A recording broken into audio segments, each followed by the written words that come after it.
여러분, 가슴 정형을 했는데 우측 보형물과 좌측 보형물끼리 서로 붙어버리면 어떻게 될까요? 오늘은 합유증으로 4번째 수술을 받으시는 분의 사연을 알아보겠습니다. 안녕하세요. 유배성형외과 박성철 원장입니다. 오늘은 정말 충격적인 케이스를 여러분께 보여드리겠습니다. 가슴이 완전히 붙어버린 합유증, 그것도 수술만 3번을 했는데 계속 재발한 케이스입니다.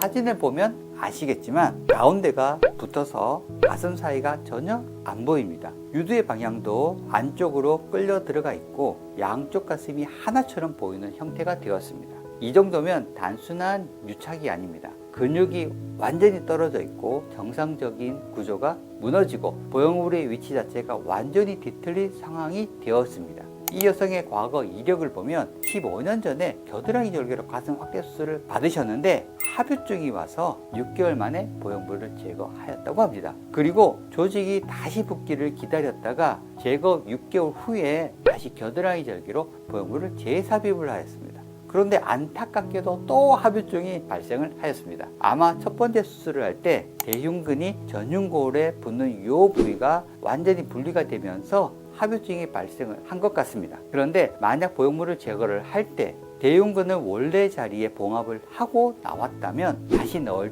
때 근육이 완전히 붙어서 합유증이 재발하지 않았을 텐데 그러질 못해서 다시 합유증이 재발한 것 같습니다. 이중평면 가슴방을 만들 때 아래쪽 늑연골에 붙은 대흉근은 박리를 해야 보형물이 약간 내려오면서 윗볼록이 없이 자연스러운 아랫가슴을 얻을 수가 있습니다.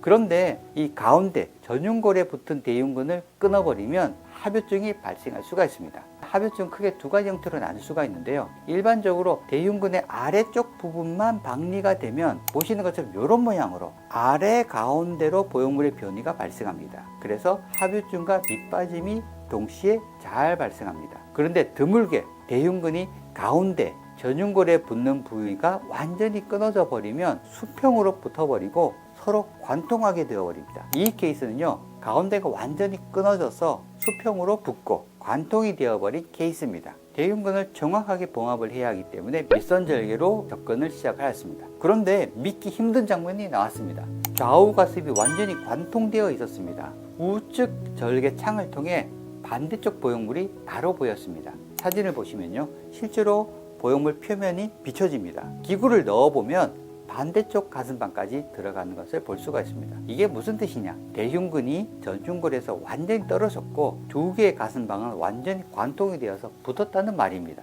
가슴을 잡아주는 가장 중요한 근육이 중앙에서 사라진 셈입니다. 그래서 저는 가장 먼저 떨어진 대흉근을 원래 위치, 즉 전흉골에 단단하게 봉합을 했습니다. 그냥 봉합이 아니라 이중 봉합으로 만약이라도 다시 재발하는 것을 방지하였습니다. 그 후에 밑선을 정상 위치로 재형성하고 윗가슴방과 옆가슴방을 자연스러운 유유라인과 촉감이 되도록 가슴방을 방리를 하였습니다. 수술 직후의 사진을 보시면 가운데 공간이 다시 생기고 양쪽 가슴이 분리된 모습을 볼 수가 있습니다. 이건 근육이 제자리에 복원됐다는 가장 강력한 증거입니다. 6개월 후의 모습을 보실까요? 6개월이 지났지만 합유증은 재발하지 않았습니다. 가운데 유착도 없고 가슴 모양도 자연스럽고 안정적입니다. 유유라인의 가슴이 되었습니다. 15년 동안 붙어있던 가슴이 드디어 제자리로 돌아왔고 더 이상 가슴 때문에 고민하지도 않아도 되고 더 이상 가슴 수술하지 않아도 되게 되었습니다.